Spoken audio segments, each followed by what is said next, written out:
Ever walk into a room and forget why? That brain fog isn't just aging. As your doctor, I've seen a hidden culprit quietly stealing precious memories. The worst habit shrinking your brain isn't what you think. It's something many do daily, believing it's harmless. Habit number 1. Sitting for extended periods without movement. The first sneaky habit I often see in my patients, one that seems utterly harmless, is sitting for long stretches of time. You know, just getting comfy in your favorite armchair, maybe watching the news, settling in with a good book, or working on a hobby for hours. It feels relaxing, like you're finally getting that well-deserved rest. But here's the kicker, my friends. That seemingly innocent inactivity can be a silent enemy to your brain. Let me explain what's really happening inside your body when you sit still for too long. Scientific studies, real-deal research, have shown that if you sit for more than 4 hours straight, the blood flow to your brain can actually drop by up to 20%. Think about that for a moment. 20%. That means your brain, that incredible control center, is being starved of the oxygen and vital nutrients it desperately needs to function at its best. Your heart rate slows down, your blood pressure might dip a little, and that precious circulation, the very lifeblood of your body, becomes sluggish. And guess what part of your brain is especially vulnerable to this reduced blood flow? It's your hippocampus, that amazing little area that's like the central filing cabinet for your memories. It's where new memories are made and stored. Why does this become even more critical as we get older? Well, it's just a fact of life that as we age, our cardiovascular system, our heart and blood vessels, don't work quite as efficiently as they used to. It's a natural part of getting older. But when you combine that natural, age-related slowdown with hours and hours of sitting still, you're essentially suffocating those vital brain cells. It's like trying to keep a garden thriving without giving it enough water or sunshine. The damage goes beyond just sluggish blood flow, too. Prolonged sitting actually ramps up inflammation throughout your whole body. It releases these tiny proteins, kind of like little troublemakers, called inflammatory cytokines. These can sneak across the blood-brain barrier, a natural shield your brain has, and start attacking your delicate nerve tissue. Plus, sitting too much also puts a damper on something super important called BDNF. I like to think of BDNF as the miracle grow for your brain cells. It's a protein that helps them grow, connect with each other, and simply stay alive and healthy. Now, let's connect this to what you might actually feel. Think about your typical day. You wake up, maybe have breakfast at the kitchen table, then you settle into your favorite armchair to read the morning paper. Perhaps you catch a few hours of your favorite TV shows, take a lunch break while still seated, and then it's back to the couch for the afternoon programs. Before you know it, you've been sitting for 6, 7, or even 8 hours with minimal interruption. This pattern is incredibly common, especially for folks who've retired and traded the hustle and bustle of a workplace for the comforts of home. It's easy to do, and many of us, myself included, have fallen into this trap. But research from places like the University of California has clearly shown that every extra hour of daily sitting is actually linked to thinner brain tissue in those critical memory-forming regions of your brain. That's a serious wake-up call, isn't it? I remember my patient, Frank. He was an accountant, a sharp cookie, always on the go. When he retired, he told me, "Doc, I earned this rest. I'm just going to relax." And he did. He spent most of his days in his recliner, enjoying his favorite old movies and reading. But after a few years, he started coming to me, looking a bit worried. "Doctor, I just feel like my mind is slowing down, fuzzy, not as quick as it used to be. I can't focus like I could." After we talked about his daily routine, it became clear. He was essentially keeping his brain in idle mode for most of the day. Once we started working on this habit, the difference in his clarity and focus was truly astonishing. So, what's the simple fix? It's truly easy, and it won't cost you a dime. I call it the 30 to 30 rule. Every 30 minutes of sitting, Just stand up and move for 30 seconds to 2 minutes.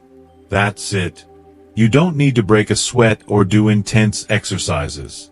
Simply standing up, walking to the window to look outside, doing a few gentle stretches, or marching in place is more than enough to get that healthy circulation restarted.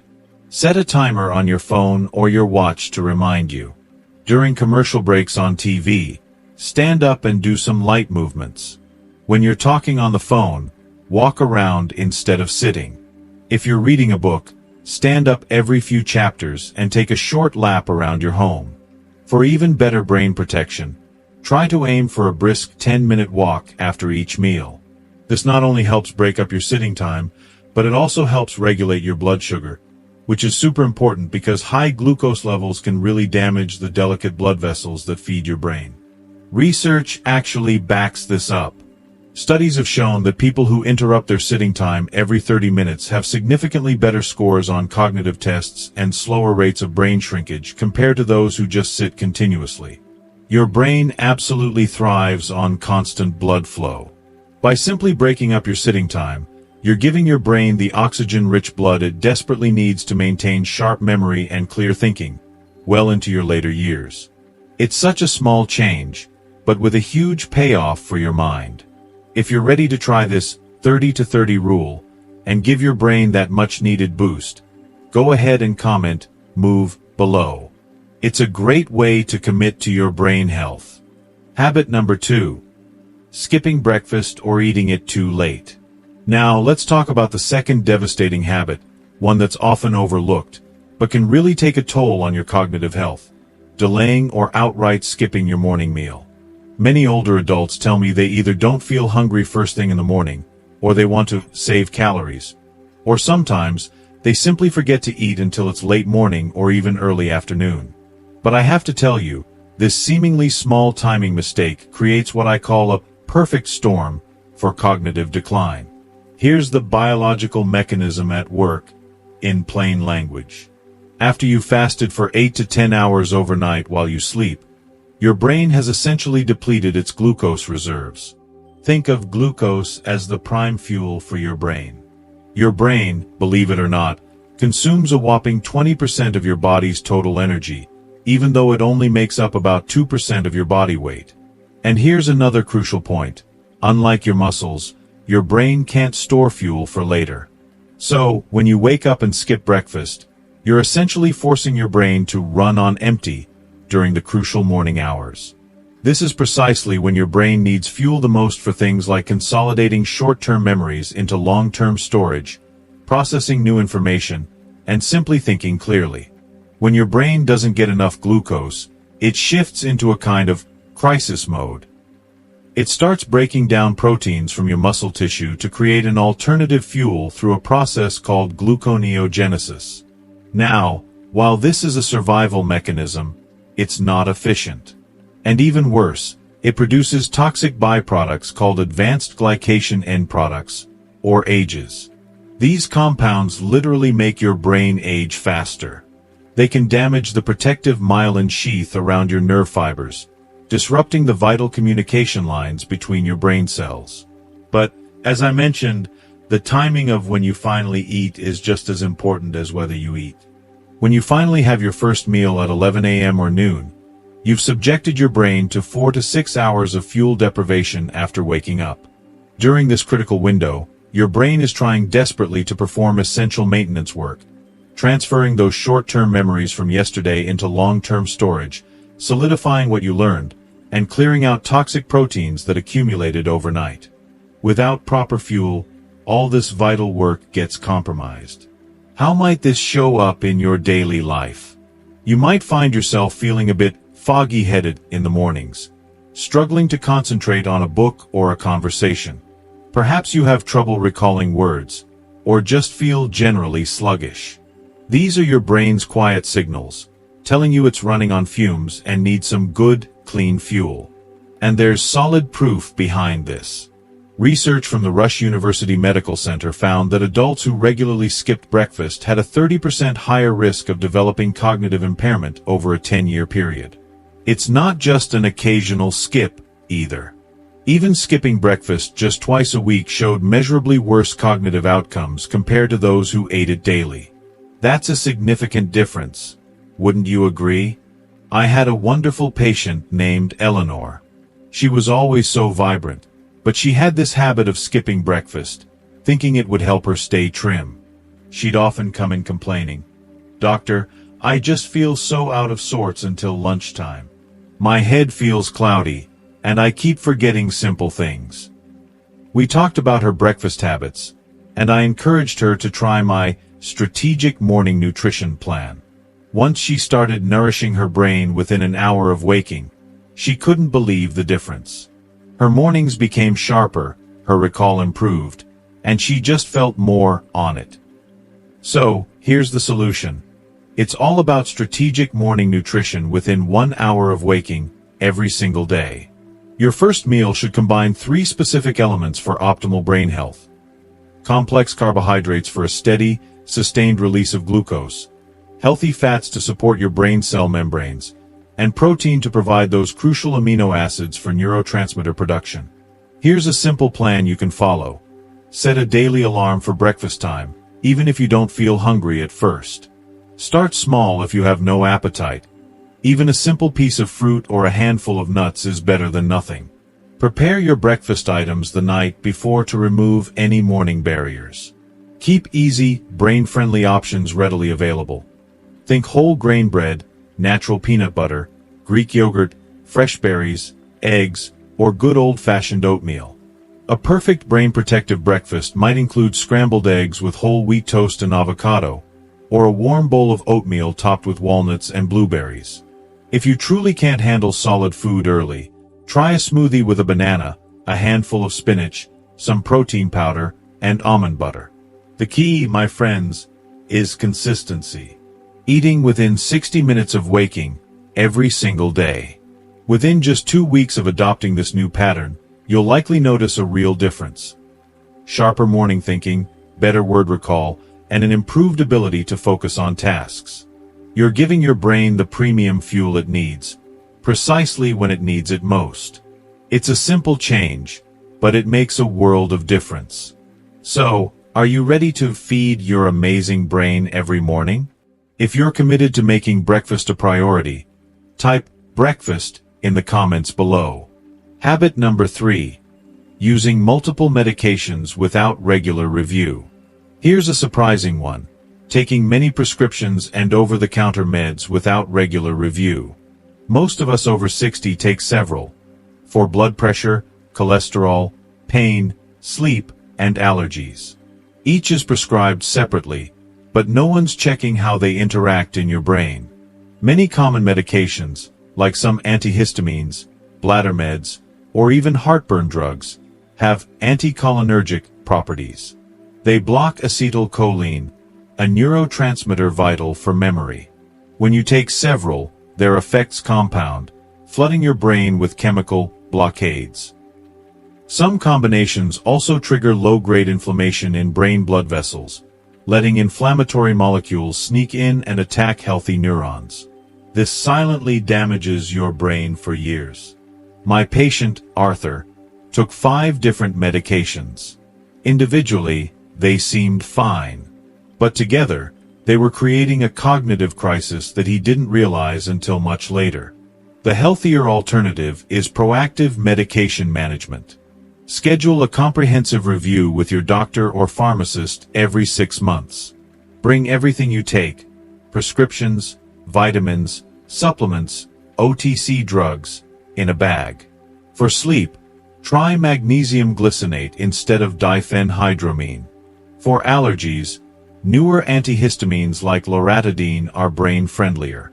Create a master list. This simple document ensures someone's always evaluating the combined impact on your brain. Don't let your brain be unintentionally drugged. Talk to your doctor. Did this surprise you? Comment, "Wow," below. Habit number 4. Sleeping less than 7 hours nightly. The 4th habit eroding your cognitive health is chronic sleep deprivation. Consistently getting under 7 hours of quality sleep. Thinking you can adapt to 5 or 6 hours, or that older adults need less, is dangerously wrong.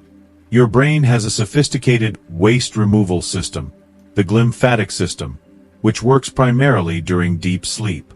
It's like your brain's nighttime cleaning crew. During deep sleep, brain cells actually shrink, letting fluid flush out toxic proteins like beta amyloid, linked to Alzheimer's. When you cut sleep short, this cleaning process stops mid-cycle, leaving toxins to accumulate. Plus, during REM sleep, your brain consolidates memories, moving them to long-term storage and repairing neural pathways. Shortchange this, and your brain misses vital maintenance. Studies show that just one night of sleep deprivation increases beta amyloid accumulation.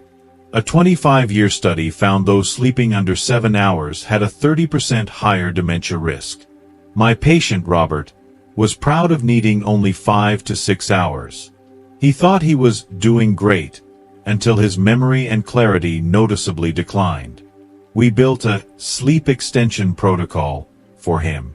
First, track your current sleep. If it's 6 hours, aim for an extra hour in 4 weeks. Set a non-negotiable bedtime alarm, not a wake-up one, signaling your wind-down routine 30 minutes before lights out. Dim lights, avoid screens, blue light suppresses melatonin. Keep your bedroom cool, 65 to 68 degrees Fahrenheit, and use blackout curtains. Advance bedtime by 15 minutes weekly. Your brain's survival depends on its nightly cleaning and repair.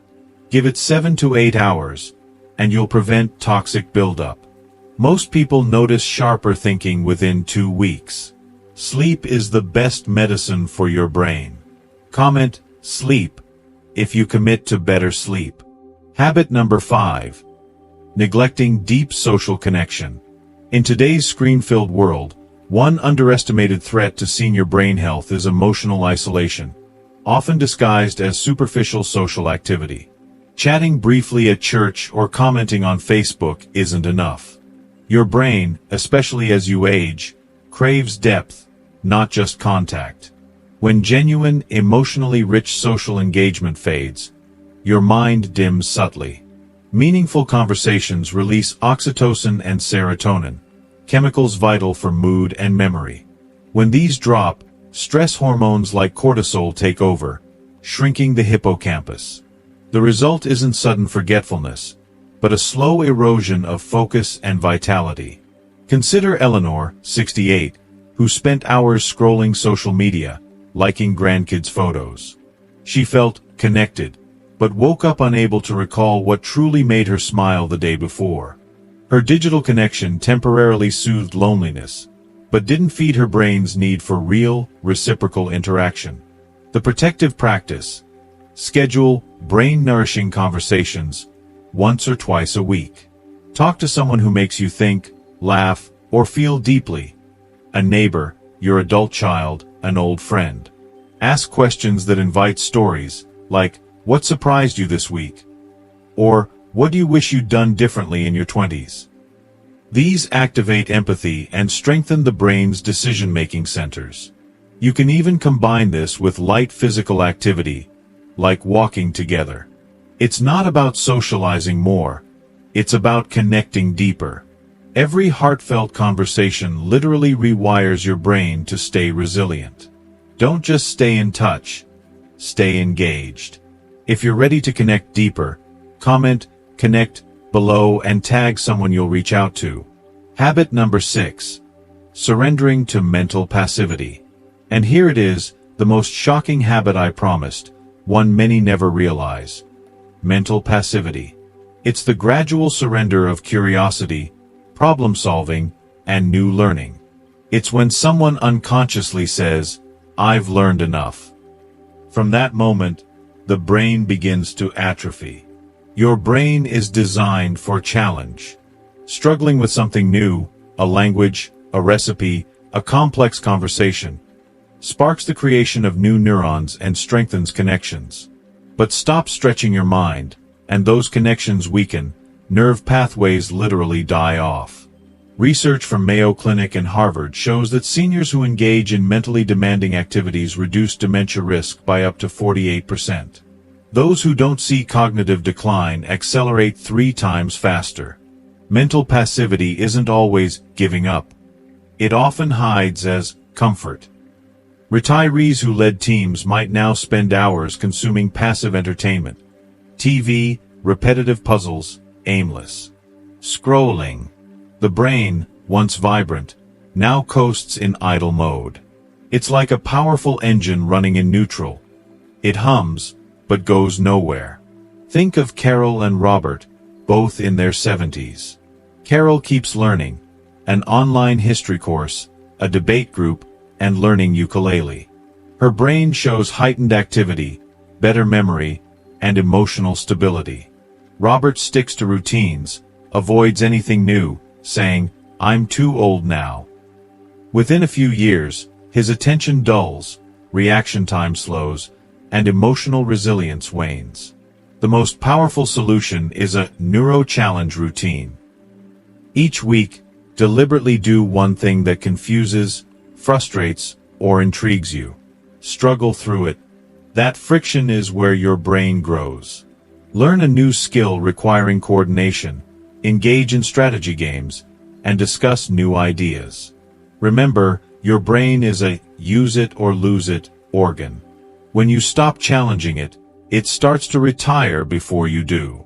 Reawaken curiosity, and you're not just preserving memory. You're rewriting the story of aging itself. What new mental challenge will you tackle this week? Comment, grow below, and share your idea. As we wrap up our time together, we've explored 6 critical habits that can truly transform our golden years, making them brighter and sharper. But knowledge, my friends, is only powerful when we put it into action.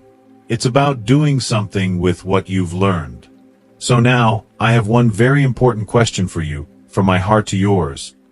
What is the one commitment you are making to yourself after watching this video? It could be as simple as, I will stand up and move every 30 minutes. Or, I will make sure to have a good breakfast within an hour of waking. Or maybe, I will call an old friend this week for a real, deep chat. Please, share your personal commitment in the comments below. Let's inspire each other to take that crucial first step. Your journey can light the way for someone else. And if you found real value, if you felt truly inspired in our time together, show your support by giving this video a gentle thumbs up, a like. It truly helps us reach more wonderful people just like you. To ensure you continue on this incredible journey with us, and never miss another video full of life-changing wisdom, hit that subscribe button. It's more than just subscribing. It's joining a warm, supportive community dedicated to living our best lives together. Finally, think of one person who truly needs to hear this message today. Maybe it's a family member, a neighbor, or a dear friend. Please share this video with them. You might just be the reason their minds stay sharp and their years remain golden.